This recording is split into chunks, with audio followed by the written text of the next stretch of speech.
Hi everybody, Dacob here. Welcome back to the Fragrant Bunker. As you can see in the backdrop, it is autumn, and in autumn we do a top 10 autumn fragrances or autumn perfumes or fall perfumes selection. I'm all dressed for the occasion. I have my Twin Peaks checkered shirt. Yes, I'm giving those Twin Peaks vibes. I'm going through the forest here. Who knows if I'm going to encounter the White Lodge or not, but if you know, you know, for all the us Twin Peaks fans out there. But this is going to be an interesting selection. I love fall. Autumn is one of the favorite, actually not one of, it is my favorite season. So let's see what perfumes we encounter on our journey through the woods, and not just woods, because a lot of people like to wear perfume in the city as well. So subscribe to my channel if you haven't already. Push the notifications bell to get notified every time I post a new video. You can also follow me on Patreon, superdacob, all spelled together there, for extra perks and extra exclusive videos that you don't get to see anywhere else. Thank you guys so much for pledging to all my patrons. The first perfume. Listen, oh boy, when we're going down memory lane, there's no better memory lane to go down to for me when it comes to biography reading and reading about the past than Coco's biography and Coco's past. Now, before anybody tries to say something, oh, what do you mean Coco Chanel? She was a collaborator of, you know, somebody. No, all rumors that were debunked. Read a book. Get informed about it. These are all gossip rumors from people who don't want to see a woman, an orphan woman, be successful in her life. I've made a video on my main channel, my Super Dacob channel, about the 5 books you should read on Coco Chanel, where all of these rumors are debunked. So just to be very clear. Now, Coco is a beautiful ambery fragrance. They don't make this bottle anymore. They've kind of changed up the bottles to that classic Chanel No. 5 looking eau de parfum bottle, but I still have, oh, sorry, they do make this one, pardon me. This is the eau de toilette, but I also love the parfum and the eau de parfum, but they also used to make the eau de parfum 35 ml in this bottle. They don't do the eau de parfum 35 ml in this bottle anymore. They do the 35 ml eau de parfum in the classic Chanel eau de parfum bottle, Chanel No. 5 eau de parfum bottle. This is the eau de toilette, but like I said, doesn't matter which concentration of Coco. I love all of them.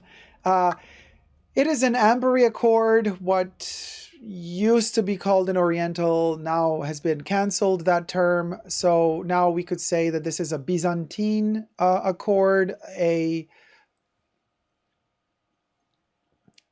clove accord, a civetty accord, even though there's no more civet in here. It's some kind of synthetic exchange for it. Rose, there's a bunch of roses in here. There's a bit of patchouli. There's warmth in here. You know, Coco is a warm ambery accord, lipsticky. It came out in the 80s, and it's a heavy 80s perfume. Okay, it's a shoulder padded 80s perfume. It is heavy Baroque and Byzantine gold painted eyes with smoky black around the eyes perfume. It's a perfume that was kind of telling us that the era of Rouge Noir was about to come. And Rouge Noir came in the early 90s, actually, after Coco was released. And Rouge Noir, I do have the nail polish Rouge Noir, which is this color. It's kind of like a black red, almost like a blood red, which is kind of like a vampire red, which is also why it was called vamp at a certain point in time in some countries, but not in France. France is a little bit more classy. So they kept the name Rouge Noir for France, and for America, they called it vamp. They thought they were going to sell more. The smell of the lips, of the nail polish, I love me that acidy smell of a good old Chanel nail polish. This is the old formula, by the way. They go really well hand in hand, even though this is 90s and this is 80s. But this one, afternoon, evening, and night, Coco Autumn Fragrance by Chanel. Adore it in every concentration you may find it in. The next one is very heavy. It is the epitome of falling leaves, of nature. I would say this perfume does not belong in a place where there's water. This one is very much dry, arid environment, and that would be Sandalo by Lorenzo Villaresi. Lorenzo Villoresi's Sandalo. My cap has started to oxidize, so I always have to polish it from time to time. But they have this like metal coating, almost like a silver coating. They used to make them that way. I don't know if they still do today. This is an older bottle. Boy, oh boy. This sandalwood is the most austere, reverential, detached, church-like, but more like an abandoned church, a monument made out of stones from hundreds of years ago, inhabited by spirits and ghosts. It's a spooky sandalwood, okay? Not for everyone, and definitely not a perfume that I would wear out and about. This is an intimate fragrance that you wear for yourself at home, and it dries you out. Like when you smell it, like, you know, the throat goes all dry. So be cautious how you dose it. Current formulations, I'm not so sure how they are, but this one is over 10 years old. The one that I have, 13 years old by now, I want to say. 14, maybe even 15 years old. Oh, gee, time flies. Wow. But yeah, what a beauty. This perfume is heavy. There's kind of a sad story attached to this one when it comes to me, which whatever, I'm TMI, I'm not going to share right now, but not I don't want to say sad. There's a lot of depth attached to this perfume and me and my personal story. So it brings me sadness because it also makes me think of some really good things that have passed that are no longer available to me. Like, I'll never have that again. So every time I smell this, there's that pain connected to just life, really. Just life coming at you and taking whatever it wants and going away and leaving you there to kind of pick up all the shattered pieces and start all over again. But also like beautiful things that are lost. Yeah, this smells of beautiful things that are lost. The memories are still there, but living that particular lifestyle with those people, that's gone. And yeah, like, it's beautiful to remember those times, but it's super sad that they are no more. So this is a difficult one. Very, very intimate, very much autumn, very much to wear when you're reminiscing of stuff that has passed and you're trying to cope with the loss and you're trying to reinvent yourself, really, and trying to find other ways to still be happy. It's a very, very clue perfume in my collection for autumn. We're gonna go on a sad path a little bit. Let me see. Do we have a little bit more positive? Oh, here's one that's a little bit more a pick-me-upper. Here we have Opium pour Homme, Eau de Parfum by Yves Saint Laurent. This is the original formula. They've discontinued the Eau de Parfum, the refillable cartouche. They have kind of discontinued that. You can still, in some countries, I think in France, they still make the Eau de Parfum just in the glass bottle without this refillable container, which you open here by clicking this. And you pull this out. And then you basically, there you have it. Out of its shell, almost like one of those hermit crabs. It comes out of its shell. The sad little perfume. It's like all bare. Oh, what a beauty. And then we can put it back in. There you go. We're going to click it back into its original position or not. There you go. So this is the advertisement from the 90s. Linda Evangelista and Rupert Everett. Rupert Everett in his golden era, boy, oh boy, was he handsome. I mean, and Linda is gorgeous all the time, all the time, anytime, anyway, but this is such a vibe. It's a vanilla amber accord. It's peppery as well. It's spicy. It bites just a little bit. The Eau de Toilette bites a lot. The Eau de Parfum doesn't. The Eau de Parfum is softer, warmer. Again, it comes in a time where gender is being questioned in the mid 90s.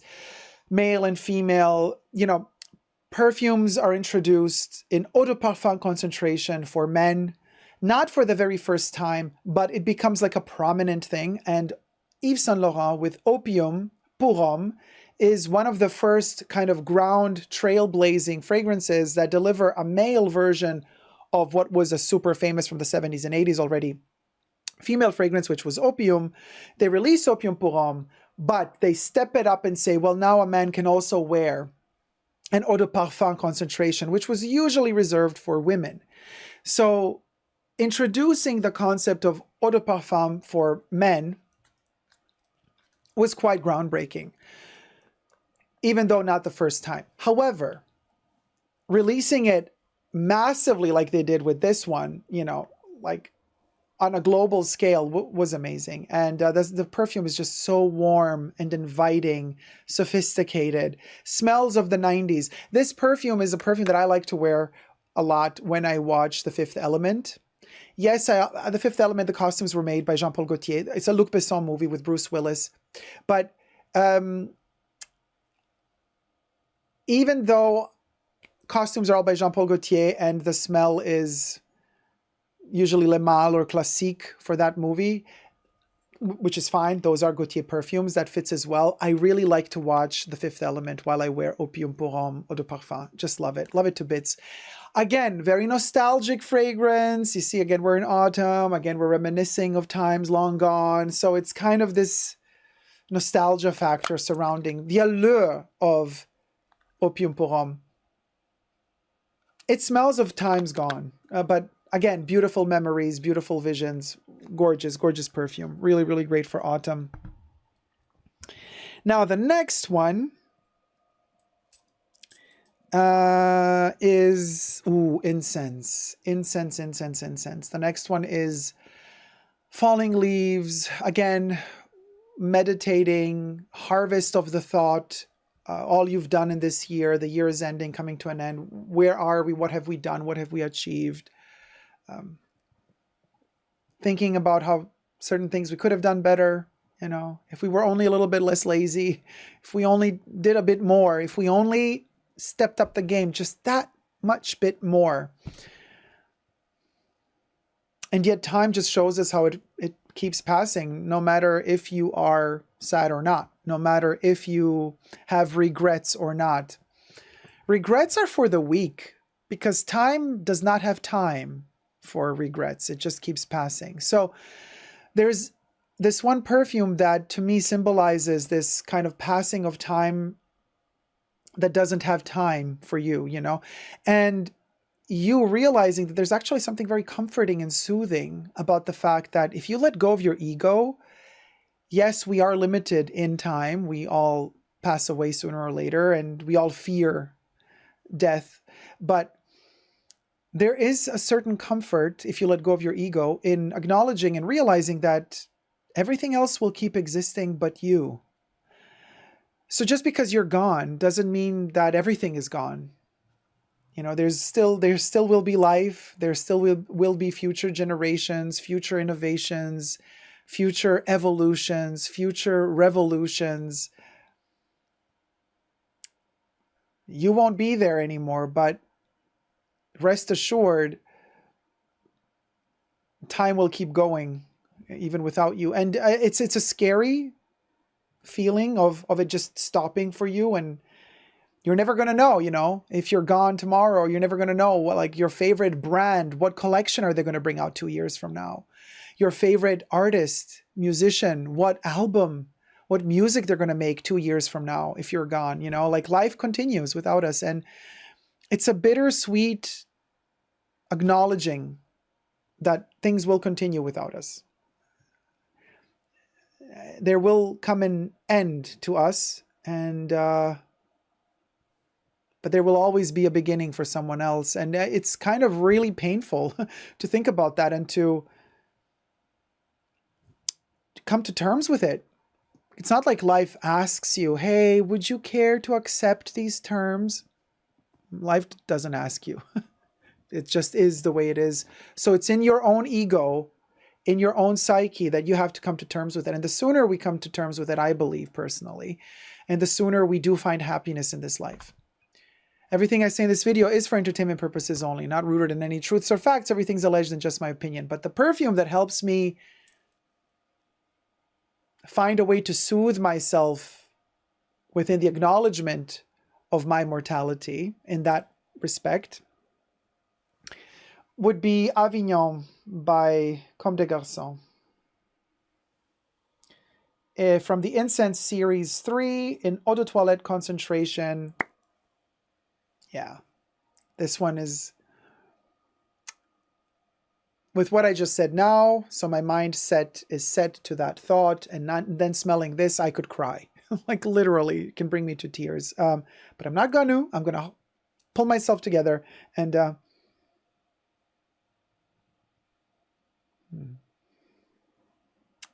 yeah, it's I don't know. You know, it's a tricky one because also a lot of people tend to embrace faith the older they become, because it's like you haven't found answers. While you were young, you didn't care. You thought life is forever. And then when you start getting older, you realize, well, no, nothing is forever, really. So, and you spent your life partying and I don't know, doing what. And now you're like, oh, time is running out. And I haven't found the purpose to life. I haven't found the answers to all the questions I have. And maybe I never will. And then some people, you know, resort a lot to religion or just to, I guess, something sacred to them, just faith in general. And I think, especially because Avignon is a big Christian, you know, Catholic center in France. And this series follows all the most spiritual and religious roots of the world from every different religion, the series 3 Incense. So, you know, we have Shintoism, we have like Kyoto perfume as well, we have Jaisalmer, we have Zagorsk, I forget all of them. And then we got Avignon. So for every different kind of religion, there's like a different smell and they're all incense based. So this is very church. This is very much going into a place where if you, and I'm not putting faith on anybody, you guys, you do you. You know me, I'm the most open-minded person out there. Believe in whatever you want to believe. Don't believe in whatever you don't want to believe. You do you. I'm just describing an emotion here. And I'm telling you, sometimes entering a place, a sacred place that has a specific smell really triggers, it can be triggering in many ways, in a bad way, but also in a good way. For me, it's in a good way. And so when I smell this incense, I'm cradled. It literally, something tells me it's all going to be okay when I smell Avignon. And it also tells me you're not going to be okay. You will. The body will perish, but you will be okay. It's a beautiful thing to hope towards not being gone completely, even though the body is gone. And that's kind of what this smells of. It's very, very autumn. Like, yeah, very emotional. So there's that one. Now another positive one to bring us out again from this depth. We go a little bit to the surface with the next one, which is Shalimar, Guerlain Shalimar, Souffle de Parfum, which is not souffle. A lot of people think it's spelled and written souffle. No, it's not a food. It's souffle. Souffle means like a whisper, like a breath of perfume. Souffle de Parfum. It's like kind of a fragrant breath. Or a fragrant souffle is also kind of like a whisper. Or like an exhale, like a, you know, I don't know if you can hear it on my mic when I do the, that's kind of like a souffle. And it is a Guerlinade, so we do have the vanilla in there, but it is Shalimar softer. And it is made for colder months. I adore this one in autumn. This is the autumn Shalimar for me. In fact, they also made it all blue and kind of icy, almost like it's kind of guiding you into winter. So this one is also really beautiful. towards late autumn. Late November, early December, also really, really gorgeous. Warm, but it has that typical for Guerlain, this kind of lemony, citrusy opening. They know how to mesh with vanilla very well. They know how to do their lemon and vanilla, and that's what's going on here, but it's amped up much more than you would kind of smell it in the regular Shalimar. The regular Shalimar also has a more of a dusty feel, dry, arid, more somber. This one is lighter. It's a breath only of the Parfum of Shalimar, right? So it's a softer version of it. They've taken out all the powdery accords. There's none of that kind of Shalimar powder that is very, very dry. None of that here. This one is more moist. This is a moister version of Shalimar. More wet, beautiful to wear on a very, very cold, rainy, not yet snow, but rainy day. Gray, rainy day. This one will up the mood, pep up the mood tremendously. Shalimar Souffle de Parfum by Guerlain. Adore this one in autumn. The next one is from Dior, and it's really beautiful all year round. I love it in summer, but somehow this autumn I'm feeling the vibes because it has been reformulated, and the reformulation of it works really well in autumn, believe it or not. This is Au Noir, the reformulated version by Francis Kurkdjian for the Collection Privée Dior fragrance range. I have this in all available bottles, 40 ml, 125 ml, 250 ml. I don't think they do the 400 ml of this one. So for travel, I have the little one. It's a burnt mansion in the middle of the forest, somewhere here, hiding. Maybe you have to go somewhere there. There's a creek. Past the creek, you kind of end up in a little shallow place and hiding. Just as you think you're like lost in the woods, all of a sudden you're going to hit it. That burnt mansion, and you're going to still smell that scorched wood in here. Now it starts off with licorice, lavender. I always say this, Francis Kurkdjian is a master of lavenders. So this one has Immortelle as well, which is kind of like curry, actually is. On some people it does smell very much like curry food, and people usually don't like that on their skin. But on me it doesn't. On me the Immortelle is very soft and subdued. I get way more licorice and way more lavender, and also way more fennel. And then the spices and the woods and the burnt woods all are in the dry down. Now I do prefer the older formulation, the Cologne version, and the poison green color liquid. But this is the current formula. It's kind of, they've taken out the color pigments, and what can I say?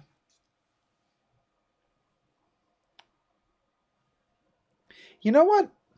The beautiful thing about this one is it really needs to age a little. So when you first buy it, the smell is kind of very light and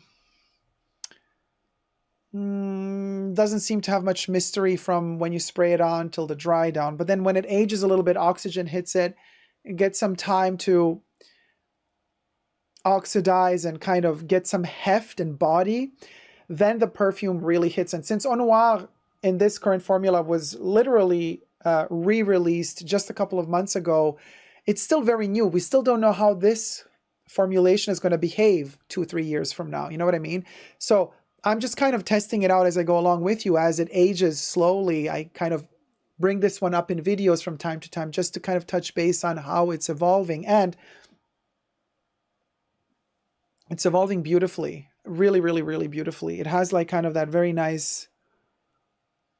It's getting heavier and darker, which I really, really like for this one. Also interesting to note, you can layer this with Encens Mythique by Guerlain. You're going to get a very, very strange monster. Very gothic. Just for those of you who really dare to go there, interesting to layer Encens Mythique. Spray it on an hour before you do this, because Encens Mythique will suffocate this one. So spray Encens Mythique first, the one that still has ambergris in it, and from Guerlain, and then go with this later on. Very, very strange combination. Dark, poopy. But anyway, Au Noir, morning, evening, day, night, all the time. Love it. And Again, reminiscing about the past with Eau Noire. It's a perfume from the early 2000s. Great times for perfumery. They were one of the last actually golden eras of perfumery were the early 2000s. And then we shift, into the future, and perfumes today are kind of meh. But speaking of the early 2000s, interesting how Eau Noire in the green version was released in the early 2000s. Another perfume released from Dior in the early 2000s, which I adore for autumn, is Addict by Dior, the Eau de Parfum concentration. This is a reformulated version here from 2014, but oh man, do I love this one. The TR flower, or the night blooming cereus, or vanilla. Listen, this thing has that Queen of the Night flower in it. It has the TR flower, it has the vanilla, it has the depth. It is addictive. It is intoxicatingly addictive. And I've seen a video of Goldie Hawn spraying it on while she was going out to a award ceremony. So like knowing that Goldie Hawn loves Addict also makes me kind of really smile, because I love Goldie Hawn so much. And not to say that I've discovered this perfume because of her. No, I've been loving this perfume since it was released in the early 2000s, but just a year ago or a couple of months ago, so 2022 or 2023, I found out that Goldie Hawn actually wears this, or used to wear it. In that video she wore it, and she sprayed on a lot, and it just made me really happy. So it has that night colored bottle. I recommend the Eau de Parfum. I don't recommend the Eau de Toilette.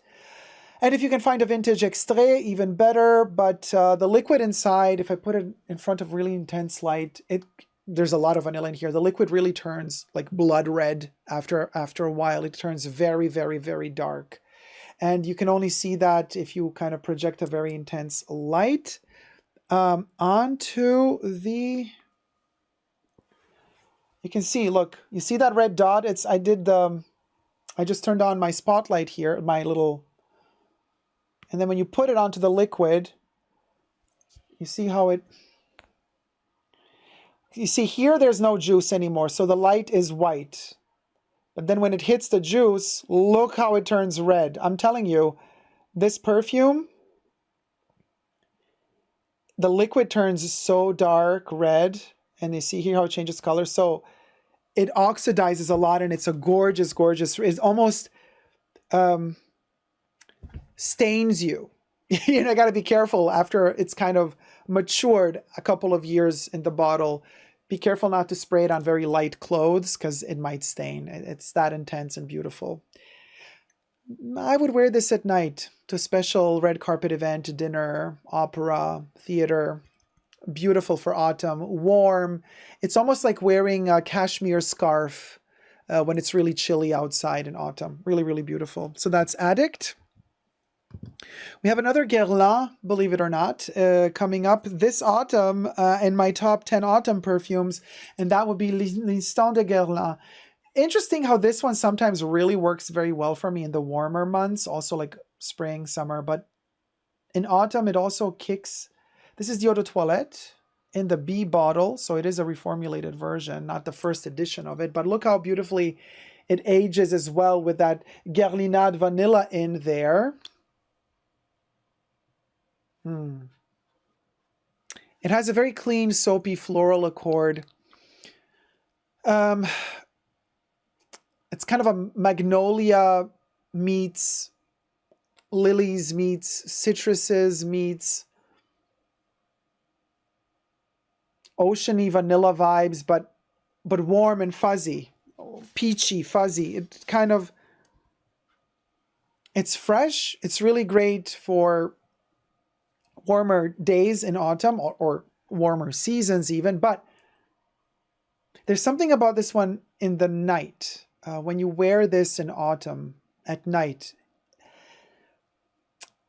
it's almost like drinking a shot of some really, really good quality liquor, if you're allowed to, if you're of age, obviously. And it just, the evening was nice and smooth and everything was great. And then you kind of seal it off with that shot of that special something that somebody was keeping for like decades, stored away for special occasions. And then you drink that and you feel a certain type of way. That's kind of how this smells. It doesn't smell boozy. It's a smell of an emotion that you feel if you kind of take a shot of something. Drink responsibly, however. Ah, beautiful. Great little night right before bed. Or yeah, you could also wear this one, spray it on right before you go to bed. Also really, really great for that. The next one is a Chanel. We have another Chanel here. Now this one is, I think, the best Chanel for autumn. We did do Coco, but there's like the queen of autumn is hands down for me, 31 Rue Cambon. I have the Eau de Toilette. I love the Eau de Toilette. I have the kind of older version of the Eau de Toilette. Oh my God, this thing is just... and this is the thing, you know, you go and try all these perfumes, and I dip my toes in a lot of different perfume worlds and brands, but I always come back to my home, and my home is Chanel, and it's just, there's nothing like it. I'm sorry. Like, Chanel is always like, oh man. Not for nothing. So they discontinued the Eau de Toilette. Now you can still purchase the Eau de Parfum, which I don't own because I just love the Eau de Toilette so much. Once my Eau de Toilette bottles, I have backups. Once they're empty, I will be purchasing the Eau de Parfum for sure. And I'm thinking maybe Chanel will also release the extrait version one day of 31 Rue Cambon. That would be amazing. That would be amazing. Not that this isn't strong enough on its own, but it is an haute couture type of fragrance. And the way it's woven, the texture of this thing, it's so sophisticated. It's so complex. It's woven like a handmade garment, but in perfume form. Labdanum, patchouli, hint of vanilla, aldehydes in the opening, citrusy, warm accords. There's rose in here. Of course, there's also jasmine. Woodsy notes, spices. It smells almost like you're wearing a handmade tweed jacket by Chanel. And the liquid is almost, in this light with the spotlights, you might not really see, but it's almost red.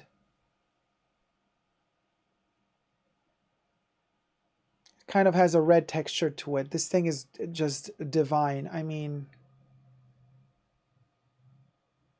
oh man, it just blows my mind every time I smell it. And especially in autumn, it gives you the emotion that, okay, you know what? Cashmere coat, thin, but cashmere keeps you very warm. And you just feel super light and ethereal. You got a gorgeous mug. You got the makeup done, you got the hair down, you're dressed for the nines, and you're just like out on the town living your best life that one day in autumn. It's a gloomy day. It's not raining, it's not snowing, but it's also not sunny. It's a covered sky, but it's dry, right? And it's cool and chilly, just a hint of wind in the air, and you're kind of strolling through town, the shops, and entering places, and you catch a whiff of your own self wearing this, and it's just magical. Magical. I highly recommend this one. Oh my gosh. Yeah, it doesn't get enough love. 31 Rue Cambon, one of those secret, beautiful gems to discover from the Les Exclusives range. I highly recommend it. So, where are we at now? We did 1, 2, 3, 4, 5, 6, 7, 8, 9. We're down to our last perfume. Did we save the best for last? I love all my babies, so I can't say I saved the best for last. But I did save the most thought-provoking for last. It's kind of that feeling when you think all hope is lost and everything is gone and you just think there's no way out. You're kind of in the middle of the desert and you feel like there's no life around you. There's no water around you. There could possibly be no plants living in this arid landscape. And just when you thought that all hope was lost, there comes a little ray of light from somewhere, a little drop of rain from somewhere. It falls onto that arid, dry desert soil, and a kind of a flower starts blooming from it. So that would be Mahora or Mahora, more English pronunciation of it, from Guerlain. And in the back, you see, it does hammered into the gold hammered plate. It does spell out Mahora, Mahora, Mahora, Guerlain. Eau de Parfum. So this one is in the original first edition bottle with the very, very complex stopper. So in order to spray this, you have to kind of twist this open and the spray comes out of there. Pushing this down is really hard. It doesn't really work all the time. It's not the most functional perfume bottle, but it is really beautiful because the concept of it is that this is a seed, like a little pod, that once water fell onto it in the desert, it kind of opened up and from it grew this perfume. But it grew into the soil. It didn't grow outwards. It first kind of shed the roots. So this is the roots. And the perfume is you wearing it. Once you spray Mahora, you actually give your body the flower. And then you wear it around. It is an almond, a bitter almond Guerlinade accord. Tuberose heavy. Tuberose and almonds. This thing is very complicated, and there's a like I say about all really Guerlain perfumes, there is a subtone of sadness to them, of depression, and I've talked about this in several videos of mine, so I'm not going to kind of go in depth on what I mean by it, but the Guerlain family, the men, the perfumers, they were all rich. There's a certain kind of bourgeoisie depression also, like having everything in life and just nothing surprises me anymore. Nothing is really special anymore. You know what I mean? There's a little bit of that going on there, that kind of rich bourgeoisie depression. Not just bourgeoisie, but even higher levels. But there's also something about acknowledging age passing. So Mr. Guerlain himself, one of the last kind of mass release perfumes that he composed at a very advanced age already, it's very interesting to smell out kind of the poetry that he brings to the table with this one, because it does smell of somebody knowing that time is coming to a close for them. And it smells of that. It smells of the end. And it's a really difficult perfume to understand and to learn to love. This one flopped when it was first released because I think for the early 2000s, it was released in the year 2000. I don't think the times were ready for it. And I think that's why it flopped. Then it was reintroduced with a different name in their kind of privé collection. And I think that even that one is now discontinued. So they tried to keep it alive, tweak it, but it didn't work. And I think it didn't work because when you smell this perfume, if you are not psychologically ready for this perfume, it will send you down a spiral. Like it will make you feel sad. And there's beauty and poetry in feeling those emotions and just going with it. If life sends it your way, you just go with it. And not everybody's strong enough and ready to go with it. I kind of am. So I go with it. And boy, does it take me places. And it's a very reflective perfume. And I have not reviewed it yet. I don't have an actual dedicated review to this one because I think it's going to take me a long time before I can really be ready to say everything I have to say about this perfume. And I want to also give it the review it deserves. I don't know. It's like when you wear Mahora, you embrace your mortality. Like you're aware and you acknowledge that your time is limited. You're very conscious of it when you wear this perfume. It's it's a heavy rock to carry. But then once you start embracing it, it turns out that actually it's quite liberating, really, quite liberating. So This is my number 10. Top 10 for autumn. Boy, oh boy, did we go deep this time around, huh? I hope you've enjoyed this excursion down the psychological rabbit hole of perfumes and emotions in cold months of autumn. Let me know your top 10 down below and your thoughts on my selection, and subscribe and thumb up the video if you haven't already, and never forget to never give up on fragrant love. Love you loads. Take care. Bye.